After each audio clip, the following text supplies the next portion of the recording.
내 삶을 변화시켜 주시는 예수님이라고 하는 말씀을 함께 나누도록 하겠습니다.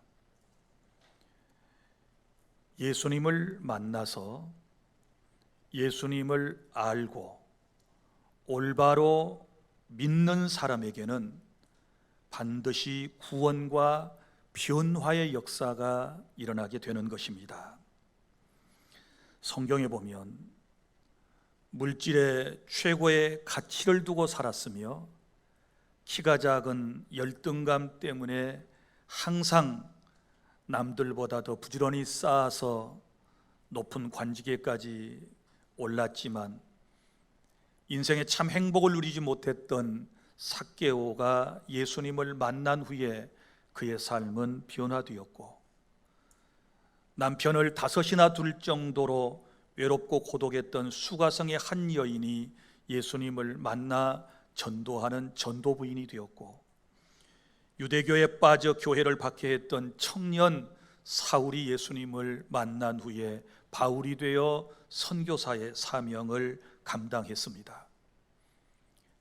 갈릴리 해변에서 어릴 때부터 쭉 자라왔던, 그야말로 세상 학문을 제대로 배우지 못했던 베드로와 그의 친구들, 예수님을 만난 이후에 예수님을 구주로 영접하고 주님을 따르고 주님을 전하는 제자의 삶을 사는 놀라운 변화된 역사를 우리에게 보여주고 있습니다.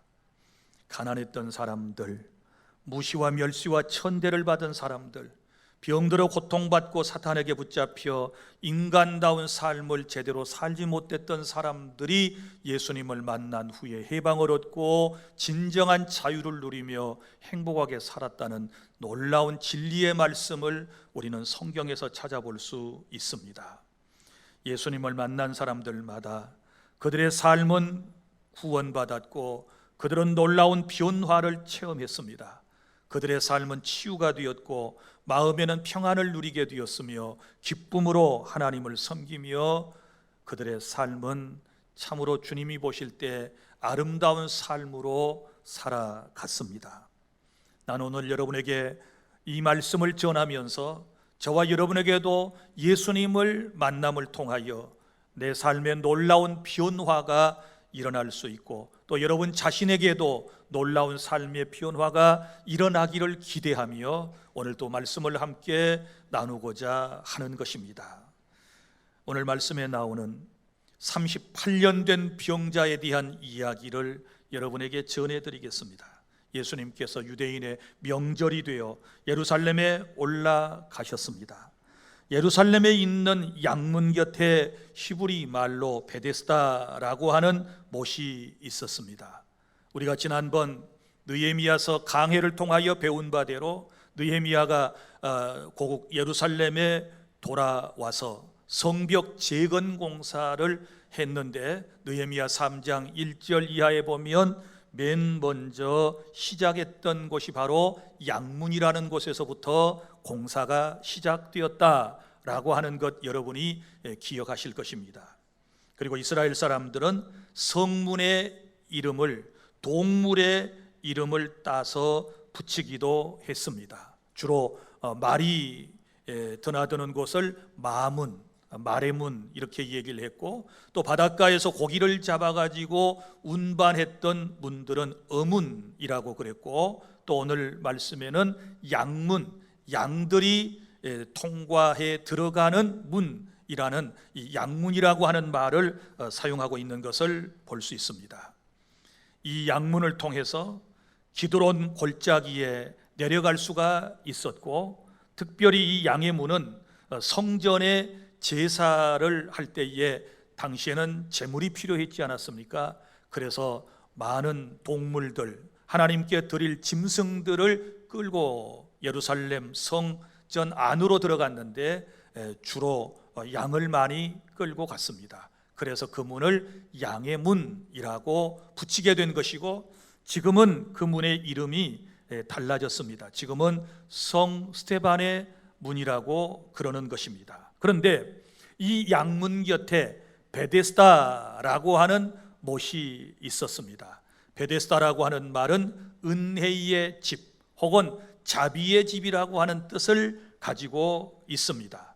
이 못에는 5개의 행각이 있었고 연못의 폭이 역사학자들의 주장에 따르면 50에서 70m 정도가 되고 길이가 약 96m 정도이고 4기퉁이마다 하나의 행각이 하나는 중앙에 있었다고 그랬습니다. 그리고 이 못은 간헐천, 즉 물이 솟아나는 그런 못이었습니다. 거기에서 38년 동안 질고로 고통을 당하던 한 병자가 예수님을 만나 깨끗하게 고침을 받게 되었는데, 오늘 또 이런 은혜가 말씀을 듣는 여러분 모두에게, 오늘 이 자리에 함께한 우리 주 안의 모든 성도 여러분들에게도 일어날 수 있기를 바랍니다. 우리는 이 말씀 속에서 몇 가지 중요한 교훈을 받게 되는데, 첫째, 예수님을 만나기 전에 인생의 모습입니다. 곧 우리들의 모습. 또한 교회 안에 들어와 있으면서도 아직까지 진정 예수님을 만나지 못하여 고통 가운데서 비참하게 살아가는 또한 믿음이 부족한 성도들의 모습을 우리에게 보여주고 있는 것입니다. 여러분 보십시오. 여기 말씀 3절에 보면 먼저 병으로 고통받으며 살아가는 인생들의 모습이 나와 있습니다. 그 안에는 많은 병자가 있었다. 그리고 시각장애인이 있었고, 또한 다리를 저는 사람들이 있었고, 혈기 마른 사람들이 누워서 있었다라고 성경은 말씀을 하고 있습니다. 예수님을 만나기 전에 비참한 인생들의 모습, 질병으로 인하여 고통받는 여러 사람들의 모습을 우리에게 지금 보여주고 있는 것입니다. 그리고 또한 여기에는 어떤 사람들이 있었습니까? 그들은 삶의 기적을 기다리고 있었습니다. 이 연못에는 가끔 천사가 내려와서 물을 움직이게 하였는데, 천사가 물을 움직인 후에 먼저 들어가는 사람은 어떤 병에 걸렸든지 낫게 되었기 때문이다 라고 기록을 하고 있습니다. 그들은 모두가 다 기적을 바라고 있습니다.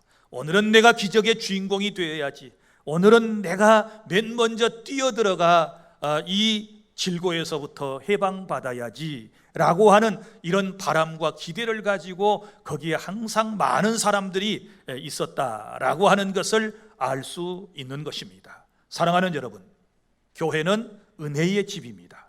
베데스다와 같은 곳이라고도 할 수 있습니다. 여러분들은 오늘 어떤 문제를 가지고 무엇을 기대하고 이 자리에 오셨습니까? 요즘같이 힘들고 어려울 때 삶의 기적이라도 한번 나타났으면 하는 바람을 가지고 오셨다면, 오늘 말씀을 잘 경청하고 내 인생을 바꿔주기 위하여, 구원해 주시기 위하여 이 땅에 오신 예수 그리스도를 인격적으로 만나고 그분을 통하여 놀라운 삶의 변화의 역사를 체험하는 여러분 모두가 되실 수 있기를 바랍니다. 그리고 또한 5절부터 7절까지 말씀을 보면 그곳에는 어떤 사람들이 있었느냐? 고독한 사람들이 있었습니다. 여기 38년 된 병자는 보호자도 없었고, 물이 움직일 때에 못에 넣어줄 사람도 없었다, 이렇게 말하고 있습니다. 여러분, 처음부터 보호자가 없었을까요? 처음에는 있었을 것입니다. 그러나 긴 병에 효자 없다고 너무 오랜 동안 38년 동안이나 투병 생활을 하게 되니, 여러분 주변에 있었던 도움을 주었던 특별히 보호자마저도 결국은 그의 곁을 떠났다라고 하는 것을 우리가 알 수 있지 않습니까? 사람들은 이처럼 내가 힘들고 어려우면 잠깐은 처음은 함께 해줄 수 있지만 끝까지 나의 보호자가 되어 나를 지켜주고 나와 함께하는 이런 사람을 찾아보기 힘들다라고 하는 것을 알 수 있습니다. 그런 의미에서 볼 때 이 사람은 매우 고독한 사람이었다라고 하는 것을 알 수 있는 것이고, 그리고 또 이 사람은 7절 하반절에 보면 경쟁 사회에서 늘 뒤지는 인생이었다라고 하는 것을 우리에게 보여주고 있습니다.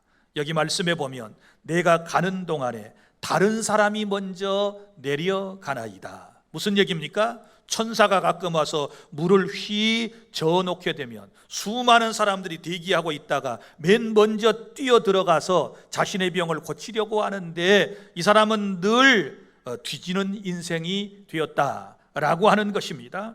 여러분 보십시오. 자기 자신이 아무것도 안 하고 있는 게 아닙니다. 그렇지 않습니까? 내가 가는 동안에 다른 사람이 먼저 내려가나이다 라고 고백하는 말씀을 보면 이 사람도 나름대로 최선의 노력을 다한 거예요. 아무것도 안 하고 있는 게 아니라는 것을 우리에게 보여주고 있습니다. 여러분 인생이 그렇지 않습니까? 내가 게으른 것도 아니고 내가 노력을 하지 않은 것도 아니고 내가 공부를 하지 않은 것도 아니고 내가 준비를 하지 않은 것도 아닌데 매번 경쟁 상대에게 밀려서 오늘 여러분들이 그 어떤 것도 이루지 못하고 고독한 삶 가운데 살아가는 분들이 예수님을 만나 여러분의 삶에 놀라운 변화가 일어날 수 있기를 바랍니다. 그리고 또한 이 사람은 어떤 사람입니까? 아무것도 가지지 못한, 가진 것이 매우 부족한 사람이었음을 8절에서 알 수 있습니다. 이 사람의 전 재산이 무엇입니까? 돗자리 하나뿐입니다. 내 자리를 들고 걸어가라 라고 예수님께서 말씀하실 때 돗자리 당랑 그거 하나 들고 가는 모습이 연상되지 않습니까? 왜 이 인생이 그렇게 되었을까요? 여러분 38년 동안이나 질고로 고통을 받으면서 그는 자기 자신의 병을 치유받으려고 여러분 많은 재산을 썼을 것입니다. 그럼에도 불구하고 그의 병에는 차도가 없었습니다. 마치 12해를 혈우증으로 앓던 한 여인이 그러했던 것처럼 결국은 세상을 통하여, 세상의 의술을 통하여 그는 치유받지 못한 그런 안타까운 상황 속에서 가진 것마저 이제 부족한 그런 경제적인 궁핍과 그리고 어려움을 겪는 그런 사람이 되었다라고 하는 것을 알 수 있는 것입니다. 사랑하는 여러분, 예수님을 만나기 전에 나의 모습 아니겠습니까? 그리고 또한 교회 안에 은혜의 집안에 들어와 있지만 여전히 지금도 이런 모습으로 살아가는 분들, 다시 말하지만 우리 주님이 저와 여러분을 보시고 아시고 찾아오셔서 오늘 또 변화를 주시기를 원하신다는 사실을 기억하고 예수님을 만나 꼭 여러분의 인생이 변화되는 그런 은혜가 있기를 바랍니다. 우리 예수님은 절망 가운데 살아가는 인생, 소망 없는 인생, 세상에서 버림받은 인생들, 아무도 보살펴주지 않고 위로해주는 이마저 없는 외로운 인생을 찾아 주님께서 우리에게 찾아오셨다는 사실을 믿으시기를 바랍니다. 그리고 이 본문에서 중요한 메시지 가운데 하나는 예수님께서 38년 된 병자를 고쳐주신 이 말씀의 주된 내용은 무엇일까요? 그것은 곧 예수님께서 이 사건을 통하여 자신이 하나님의 아들 되심과 곧 하나님이시라고 하는 사실, 자기는 신성을 가지셨다는 사실을 세상 사람들에게 널리 알리시기 위한 그런 목적이 있었다는 사실 또한 염두에 두고 오늘 말씀을 경청해 주시기를 바랍니다. 자, 둘째로 이제 내 모습을 보았는데 예수님을 만나기 전에 나의 모습을 이제 이 38년 된 병자를 통하여 우리가 보았는데, 그러면 이 38년 된 병자에게 그리고 나에게 찾아오신 예수님은 어떤 분이실까요? 자, 말씀을 통하여 몇 가지 예수님을 소개를 해드리도록 하겠습니다. 먼저는 나를 찾아오신 예수님은 성자 하나님이심을 믿으시기를 바랍니다. 18절, 하나님을 자기의 친아버지라 하여. 자, 하나님을 친아버지라고 하면 자기가 결국 하나님의 아들이거든요. 그리고 자기를 하나님과 동등됨으로 삼으시니라. 그러면 자신이 곧 하나님이시거든요. 그러니까 성자 하나님께서 저와 여러분을 구원하시고 우리의 삶에 행복을 주시기 위하여 사람의 몸을 입고 이 세상에 오셨다는 사실을 여러분 믿으시기를 바랍니다. 이것이 기독교의 최고의 복음입니다. 하나님이 그만큼 우리를 사랑하셔서 독생자 예수 그리스도를 사람의 몸으로 우리에게 보내셨다. 예수님은 나를 찾아오셨다. 이 놀라운 은총을 입고 저와 여러분이 오늘 또 살아가고 있는 것입니다. 여러분, 그리고 또한 보십시오. 택한 백성을 찾아오신 것이지요. 여러분, 베데스다 못가에는 수많은 병자들이 있었지만 모두 다 치유받은 것 아닙니다. 특별히 38년 된 병자만 치유받았다라고 오늘 성경은 기록을 하고 있지 않습니까? 이처럼 구원의 은총이라고 하는 것은 하나님의 선택하심에서부터 시작이 되는 것입니다. 하나님께서 하나님의 임의대로 하나님의 주권에 따라 구원받을 사람과 그리고 치유받을 사람을 하나님께서 택하시고 그 택한 백성을 찾아오셨다라고 하는 것입니다. 여러분, 예수라고 하는 이름의 뜻이 그러지 않습니까? 예수라고 하는 이름의 뜻이 뭡니까? 자기 백성을 저희 죄에서 구원할 자이심이라, 이렇게 성경은 말씀을 하셨고, 하나님께서 구원받을 사람은 창세전에 선택하신다고 에베소서 1장 3절에서부터 8절까지 말씀을 하셨고, 사도행전 13장 48절에 영생을 주시기로 작정된 자는 다 믿더라. 아멘. 여러분, 누가 선택받았느냐 받지 못했느냐라고 하는 것은 하나님의 절대 주권적 사역이기 때문에 우리가 판단하기는 쉽지 않습니다. 그것은 하나님의 영역입니다. 그러나 하나님의 말씀인 성경을 통하여 우리에게 확신을 주는 말씀들은 영생을 주시기로 작정된 자는 다 믿더라. 할렐루야. 예수님을 구주로 믿는 것은 하나님의 선택을 받은 사람이기 때문에 예수님을 구주로 믿고 구원의 은총을 누리게 될 줄로 믿으시기를 바랍니다. 그리고 또한 예수님은 누구신가요? 6절에 보면 나를 아시는 분이십니다. 인생을 아시는 분. 여기 말씀 보면 예수께서 그 누운 것을 보시고라고 하는 말씀이 나옵니다. 병이 벌써 오랜 줄을 아시고, 여기 보신다, 아신다 라고 하는 말씀이 나옵니다. 그러니까 신성을 가지신 성자 예수님은 전지하심으로 나의 사는 모습을 보시고 내 모든 사정과 나의 아픔을, 나의 병을 알고 계신다. 믿습니까? 주님은 정확하게 나에 대하여 알고 계신다. 왜요? 그분은 곧 하나님이시기 때문에 그러신 것입니다. 오늘 또 나를 아시고 찾아오신 주님이 나의 주님이라고 하는 사실을 믿으시기를 바랍니다. 그리고 예수님은 누구실까요? 6절 보면 찾아오신 다음에 소원을 물으시고 믿음으로 순종하기를 원하신다. 오늘 성경에 여기 보면 두 번의 예수님의 질문이 나옵니다. 네가 낫고자 하느냐? 라고 하는 말씀과 내 소원이 무엇이냐? 라고 하는 말씀이 나옵니다. 그러면 전지하신 하나님이신 예수님께서 그가 소원이 무엇인지 몰라서 물으신다고 생각하십니까? 그렇지 않습니다. 다 아시지만, 다 아시는 주님께서 그의 믿음을 끌어내서 그의 삶을 완전히 회복시켜 주시기 위해서 물으시는 거지요. 그래서 우리가 구약에서부터 보면 에덴 동산에서부터 하나님은 질문을 잘하셨어요. 에덴 동산에서 우리의 시조인 아담과 하와가 선악을 알게 하는 나무의 열매를 따먹고 난 이후에 동산나무 숲 사이에 숨었습니다. 그때 하나님께서 찾아오셔서 아담아, 아담아, 내가 어디 있느냐? 하나님이 숨어 있는 곳을 몰라서 물으셨을까요? 아담아, 아담아, 내가 어디 있느냐? 이렇게 물으셨단 말이에요. 아시고 물으실 때 우리는 더욱 큰 두려움과, 알고 물으실 때 우리는 그분 앞에 진솔해야 된다는 사실을 깨달을 수 있기를 바랍니다. 에스겔도 그런 체험을 했습니다. 에스겔서에 보면 하나님께서 환상 가운데 에스겔을 한 골짜기로 인도하셨습니다. 그리고 그 골짜기 해골대들을, 마른 뼈들을 다 보여주시면서 인자야, 이 뼈들이 살겠느냐? 라고 또 물으셨습니다. 하나님이 모르고 물으셨을까요? 그의 믿음을 유추해내시기 위해서, 그가 하나님의 말씀에 순종해 나가는 사람이 되도록 하나님께서 물으신 거예요. 오늘 말씀도 보세요.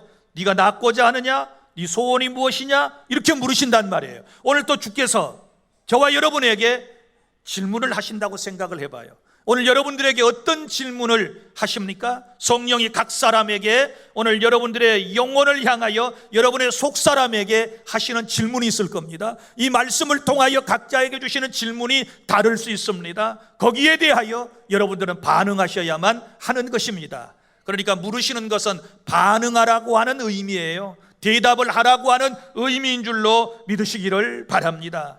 그리고 주님은 말씀하셨습니다. 일어나 내 자리를 들고 걸어가라, 이렇게 말씀을 하셨고 8절부터 9절에 보면 그 사람은 믿고 순종하여 곧 나아서 자리를 들고 걸어가니라. 할렐루야. 우리 예수님은 소원을 물으시고 순종하는 사람에게 기적을 베풀어 주셔서 그의 삶에 놀라운 변화를 허락해 주셨음을 믿으시기를 바랍니다. 그러면 세 번째로 구체적으로 이제 찾아오신 예수님을 통하여 내 삶의 변화를 체험하려면 나는 어떻게 해야 될까요? 내 삶의 변화를 체험하려면 내가 해야 할 것을 주께서 지금 말씀하시는 거예요. 그러니까 반응을 우리가 보여야 된다라고 하는 것입니다. 먼저는 삶의 변화를 위해서 포기하지 말고 끝까지 은혜의 자리에 있으시기를 바랍니다. 은혜의 자리에 있어야 된다. 베데스다라고 하는 말이 은혜의 집이라고 그랬습니다. 38년 된 병자는 인생이 비록 힘들고 고통스러웠지만 그의 삶을 포기하지 아니하고 은혜의 집으로 나왔습니다. 나와서 도와줄 사람도 없었고 늘 선두도 빼앗겼지만 그래서 마음의 상처를 받고 또 한 번의 기회를 놓쳤지만 그래도 낙심하지 아니하고 늘 그 자리에 여전히 있었기 때문에 결국 찾아오신 주님을 만나게 된 것이고 그 주님을 통하여 놀라운 변화를 체험하게 되었음을 믿으시기를 바랍니다. 사랑하는 성도 여러분, 이 말씀에는 깊은 의미가 있는 것입니다. 우리가 매번 나와서 몇 시간마다 다 은혜를 받는 것입니까? 아니에요. 거저 왔다 거저 가는 사람들 태반일 것입니다. 지난주처럼 이번 주에도 아무런 변화도 느끼지 못하고 또 여전히 이 자리에 있어야 하실 분들도 있을 것입니다. 그러나 여러분 절망하지 마십시오. 낙심하지 마십시오. 여러분이 계속 그 자리에 있으면, 은혜의 집에, 은혜 받을 자리에 머물러 있으면 하나님이 정하신 때에, 하나님이 정하신 방법에 의하여 여러분의 인생은 놀라운 변화를 경험하게 될 줄로 믿습니다. 만약에 이 사람이 한두 번 나왔다가 베데스다에 한 1, 2년 정도 나왔다가 아이고 1년 동안 그곳 갔더니 아무런 변화가 없어, 내 인생은 이제 끝장이야 하고 여러분 주님이 찾아오시는 그날 그 자리에 나오지 않았더라면 그의 인생은 어찌 됐을까요? 아찔하지 않습니까? 사랑하는 성도 여러분, 은혜 받기를 원하십니까? 뭔가를 체험하기를 원하십니까? 여러분의 삶이 회복되기를 원하십니까? 질병에서 치유되기를 원하십니까? 그러면 여전히 있어야 할 자리에 있어야 될 줄 믿습니다. 오늘 이 자리가 바로 그런 자리인 줄로 믿으시기를 바랍니다. 지난주에 은혜 못 받았어도, 지난주에 기도 응답 받지 못했어도, 여전히 10년, 20년 동안 똑같은 삶과 같아도 여러분, 하나님은 때를 정하시고 주님이 원하시는 때에 저와 여러분에게 더 큰 역사를 허락해 주실 줄로 믿습니다. 어떤 사람은 이미 하나님의 큰 은혜를 체험하고서도 인지하지 못하고 아직 깨닫지 못하는 안타까운 사람도 있다는 사실을 우리는 잘 알고 있습니다. 그리고 두 번째는 내가 어떻게 반응해야 되느냐, 자리를 잘 정하여 앉으셔야 합니다. 무슨 얘기인가 하면, 자, 오늘 여기 베데스다 못가에 38년 된 이 병자, 예수님은 다 아셨습니다. 그가 어디 기둥 뒤에 숨어 있든지 아니면 사람들 틈에 누워서 보이지 않는 거, 그거 다 알고 오셨어요. 왜냐하면 미리 보셨고 아셨기 때문에 다 아시는 거예요. 그렇지 않습니까? 어디에 지금 사람들의 눈에 보이지 않는 곳에 있지만 주님은 아시는 거예요. 그러나 한 가지 또 생각해 보십시오. 여러분, 그 많고 많은 사람 가운데 이 사람이 맨 먼저 주님의 눈에 들어오는 자리에 있었다는 걸 아셔야 돼요. 믿습니까? 그래서 앉는 자리가 중요해요. 은혜의 집에 오셨어도 은혜 받을 자리에 앉으셔야 돼요. 주님의 눈에 잘 보이는 곳에 앉아야 돼요. 현대교회는 예배를 인도하는 설교자의 눈에 잘 들어오는 곳에 앉으셔야 돼요. 자리가 중요해요. 우리 학교에서도 공부할 때 공부를 잘하는 사람들이 앉는 곳이 있습니다. 그러나 공부를 싫어하고 이제 딴청 피우는 사람들이 좋아하는 자리가 어디인지 우리는 잘 알고 있습니다. 그리고 그 결과를 우리는 잘 압니다. 사랑하는 주 안의 성도 여러분, 우리 영적인 사람도 마찬가지입니다. 교회에 와서는 자리를 잘 정하고 앉는 습관이 중요한 것입니다. 믿습니까? 은혜 받을 자리에 여러분이 교회에 와서 감동을 느껴봐요. 내가 계속 10년 동안 이 자리에 앉았는데 내가 여기 은혜 받을 수 있을까? 아닌 것 같으면 옮겨봐요. 앞으로 옮겨봐요. 설교자 가까운 곳으로 옮겨봐요.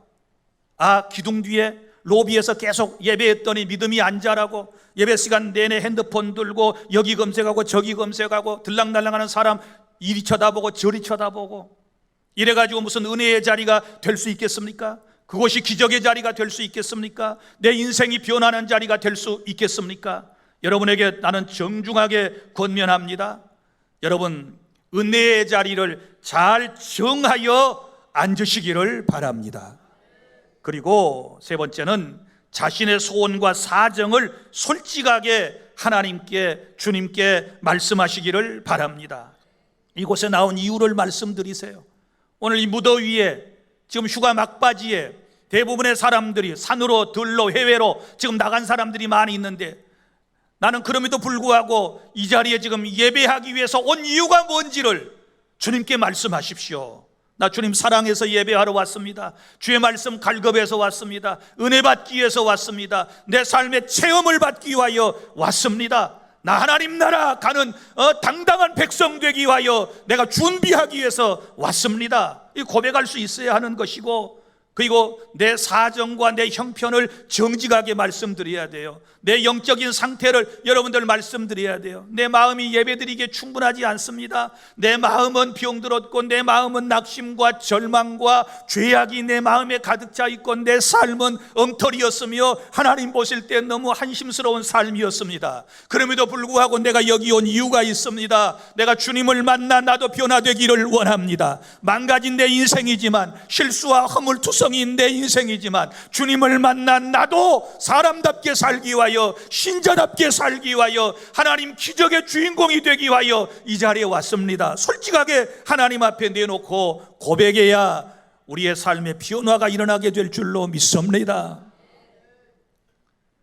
그리고 네 번째는 말씀에 순종하여 나가십시오. 8절부터 9절까지입니다. 주님께서 이 사람을 보시고 난 다음에 뭐라고 말씀을 하셨습니까? 일어나 내 자리를 들고 걸어가라. 8절에 이렇게 말씀하셨습니다. 단지 한마디밖에 하지 않으셨습니다. 자, 주님께서 이 사람을 불쌍히 보고 찾아가서 손을 잡아주었다거나 혹은 머리를 만져 안수를 해주었다거나 이런 기록이 전혀 없습니다. 그런데도 이 사람은 주님의 말씀에 순종해서 자리를 들고 걸어갔다. 여러분, 그리고 또 보십시오. 오늘 말씀 전체의 흐름을 제가 쭉 살펴봤어요. 이때 이 사람이 주님이 누군 줄 알았느냐? 몰랐어요. 주님에 대한 믿음이 있었느냐? 몰랐어요. 그런데도 예수님은 신적인 권위를 가지셨으니까 뭔가 느끼는 게 있었겠지요. 뭔가 영적인 무게가 있었겠지요. 뭔가 하나님의 성령께서 이제 그분의 말씀 앞에 순종할 수 있도록 분명히 역사하셨을 거예요. 그러나 이 사람이 정확하게 주님에 대한 믿음을 가진 거 없어요. 그럼에도 불구하고 그 영적인 어떤 권위에 딱 사로잡혀서 주의 말씀에 순종했다. 여러분, 교회에 와서 다 말씀을 깨닫고 주님이 누구이신지를 알아야만 순종하는 것입니까? 그런 사람에게만 기적이 나타나는 것입니까? 그렇지 않습니다. 주님을 모르는 사람에게도 기적은 나타날 수 있습니다. 하나님의 주권에 의해서 나타날 수 있습니다. 오늘 여러분이 주님에 대한 인식이 부족하고 주님을 정확하게 잘 알지 못한다 할지라도 주님이 원하시면 여러분의 삶 속에 기적은 일어날 줄로 믿으시기를 바랍니다. 이게 하나님의 놀라운 은총이에요. 이 사람 잘 몰랐어요. 그런데도 순종했어요. 우리가 주님을 잘 알아야만, 성경을 잘 알아야만 우리가 주의 말씀에 순종하는 것입니까? 요즘 사람들 잘 알고도 순종하지 않은 사람들이 얼마나 많이 있습니까? 그런데 이 사람 보세요.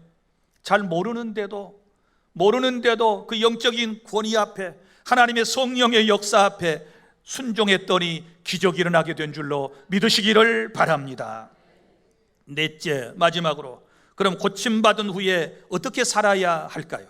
예수님을 만나 구원받고 내 삶이 변화되고 내가 건강해졌다면 어떻게 살아야 할까요? 10절부터 18절까지 말씀에서 찾아보도록 하겠습니다. 첫 번째는 예배하는 곳에 있어야 합니다. 예배하는 곳에 14절 말씀입니다.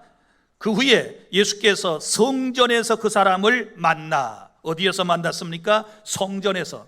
이 사람이 고침받고 간 곳이 어디입니까? 성전입니다. 성전이 뭐 하는 곳입니까? 하나님께 제사하는 곳입니다. 예배하는 곳입니다. 기도하는 곳입니다. 말씀을 듣는 곳입니다.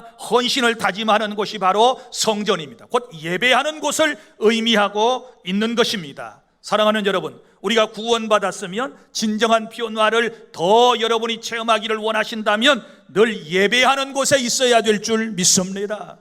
예배를 회복하시기를 바랍니다. 목숨을 걸고 예배를 지켜내시기를 바랍니다. 영과 진리로 하나님을 예배하여 하나님을 체험하시는, 그리고 하나님께 모든 영광을 돌려드리는 그런 복된 예배가 되시기를 바랍니다. 그리고 경고의 말씀을 받습니다. 말씀을 받는 것입니다. 자, 우리가 첫째는 예배하는 자리에 있어야 되고, 그 다음에는 말씀을 받아야 합니다.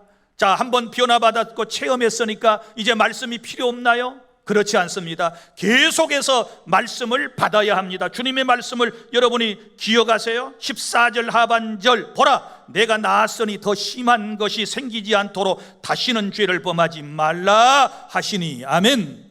주님이 말씀해 주셨습니다. 변화받은 사람에게, 치유받은 사람에게 말씀을 전해 주셨습니다. 이것이 중요한 겁니다. 오늘 우리가 계속 지금 모여야 할 이유는 바로 이것 때문입니다. 설교를 반복적으로 계속 들어야 할 이유는 바로 여기에 있습니다. 왜요? 네가 나았으니 생기지 않게 다시는 죄를 범하지 말라. 이 말은 주님의 은혜를 잊지 말아라, 그리고 더 성결한 삶을 살아라 라고 하는 경고의 메시지고 위로의 메시지인 줄로 여러분이 믿으시기를 바랍니다. 그래서 구원받고 난 이후에 우리는 계속해서 말씀이 필요한 것이고, 다시 말씀을 떠나가 버리면 더 심한 것이 생긴다, 이렇게 주께서 경고하시는 것을 볼 수 있지 않습니까? 은혜를 떠나가면, 교회를 떠나가면, 복된 자리, 예배의 자리를 떠나가면 더 심한 질고로 고통을 받게 된다. 주님의 말씀입니다. 깨달을 수 있기를 바랍니다. 제자리에 분명히 있어야 될 줄로 믿습니다. 항상 하나님이 기뻐하시는 자리에 있으시기를 바랍니다. 그리고 구원받고 난 이후에 세 번째는 예수님을 알고 전해야 합니다. 13절에 보면 처음에는 자신의 병을 고쳐주신 분이 예수님이라고 하는 사실을 몰랐다고 고백을 하고 있습니다. 고침받은 사람은 그가 누구인지 알지 못하니 그랬습니다. 예수님 잘 모르는데 고침을 받은 거예요. 이런 은혜가 어디 있습니까? 그런데요, 나중에 성전에서 예수님을 만난 이후에, 예수님과 대화를 나누고 난 후에는 예수님을 알고 전하는 사람이 된 줄 믿습니다. 15절, 그 사람이 유대인들에게 가서 자기를 고친 이는 예수라 하니라. 할렐루야. 자기를 고친 분은 누구예요? 예수라 하니라. 이제는 예수님을 만났고 예수님의 말씀을 배웠고 예수님의 가르침을 받았으니 자기를 변화시켜 주신, 구원해 주신 그 예수님을 다른 사람에게 전했다라고 하는 것은, 오늘 우리가 예수님 믿고 구원받았으면 이제는 이 예수님을 전할 사명이 저와 여러분에게 있는 줄로 믿으시기를 바랍니다. 16절부터 18절까지 유대인들은 예수님이 안식일에 병을 고치신 것과 38년 된 병자가 안식일에 그 자리를 들고 걸어가는 것을 노동으로 보고서 시비를 걸고 박해를 했지만, 17절에 예수님은 내 아버지께서 이제까지 일하시니 나도 일하신다, 이렇게 말씀을 하셨습니다. 그러면서 18절, 유대인들이 이로 말미암아 더욱 예수를 죽이고자 하니 이는 안식일을 범할 뿐만 아니라 하나님을 자기의 친아버지라 하여 자기를 하나님과 동등으로 삼으심이로라. 할렐루야. 사랑하는 성도 여러분, 자, 우리의 삶이 변화될 수 있는 것은 여기 18절에 근거한 것입니다. 예수가 누구인가를 알아야 돼요. 그분은 하나님의 아들이십니다. 그분은 곧 하나님이십니다. 그러니까 우리 같은 절망 가운데 있는 인생을 예수님은 구원해 주실 수 있고 우리의 삶을 바꿔주실 수 있고 우리의 삶을 복되게 만들어 주실 수 있는 줄로 믿으시기를 바랍니다. 이것이 오늘 본문의 중요한 메시지로 우리의 마음에 각인을 시켜야만 하는 것입니다. 사랑하는 여러분, 이제 말씀을 맺습니다. 예수님은 우리의 구원을 위해 오늘도 일하십니다. 성부 하나님, 성자 예수님, 보혜사 성령님은 지금도 일하십니다. 이 사실을 안다면 하나님의 구원 사역을 저와 여러분도 온 세상에 증거해야만 하는 것입니다. 예수님은 죄와 허물로 죽어 소망 없는 우리를 찾아와 저와 여러분을 구원해 주셨습니다. 나는 주님을 잘 몰랐지만 주님은 나를 알고 찾아오셨습니다. 나를 구원하신 후에 나를 기적의 주인공으로 만드시고 자신을 하나님이심을 드러내시기를 원하셨습니다. 내가 그분을 만나면 변화되는 것은 예수님이 전지전능하신 하나님 때문에 가능한 줄로 믿으시기를 바랍니다. 오늘 주님을 만나 변화된 삶을 살아가시고 이 주님을 온 세상 사람에게 널리 전하는 귀한 사명을 잘 감당하는 주 안의 모든 성도 여러분이 되시기를 바랍니다. 기도하겠습니다.